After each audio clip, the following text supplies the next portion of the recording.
आइए नमस्कार प्रणाम, मैं राजा रणविजय आप सबों का फिर से स्वागत करते हैं। और आज मैं आप लोगों के बीच एक बहुत ही प्यारा सा सॉन्ग फिर से लेकर के आ गए हैं प्रमोद प्रेमी जी का, जो कि शुद्ध अमरूद लौकता। तो इस गाना को मैं आप लोगों को आज हारमोनियम पे बजा करके बताने जा रहा हूँ।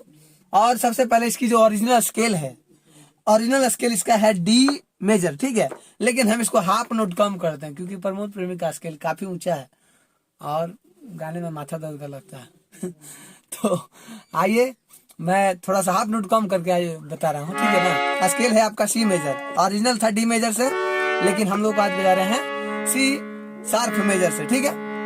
सी शार्प मेजर यानी ये स्केल। तो आइए शुरुआत करते हैं।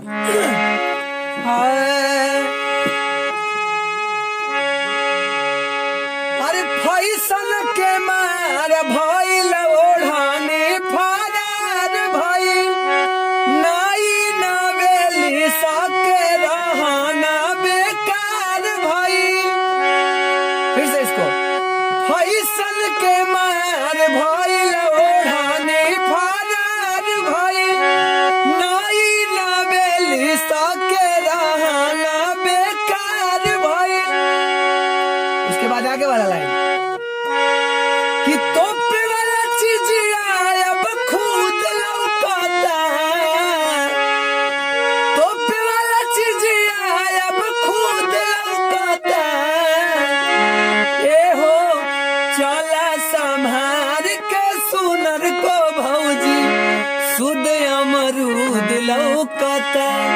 ए हो चला संभार के सुनर को भौजी, शुद्ध अमरूद लौकता। तो ये हमारा हो गया मुखड़ा। अब आप लोग के बीच फिर से इसका अंतरा बजा रहे, अंतरा। दाढ़िया कोर बाबे तोहर ना जोर बाबे, गाछ के हिसाब से ता पतई चकोर बाबे। दाढ़िया कोर बाबे तोहर ना जोर बाबे, गाछ के हिसाब से ता पतई चकोर बाबे। कि दिन हवे मंगल तब बुध लौकता,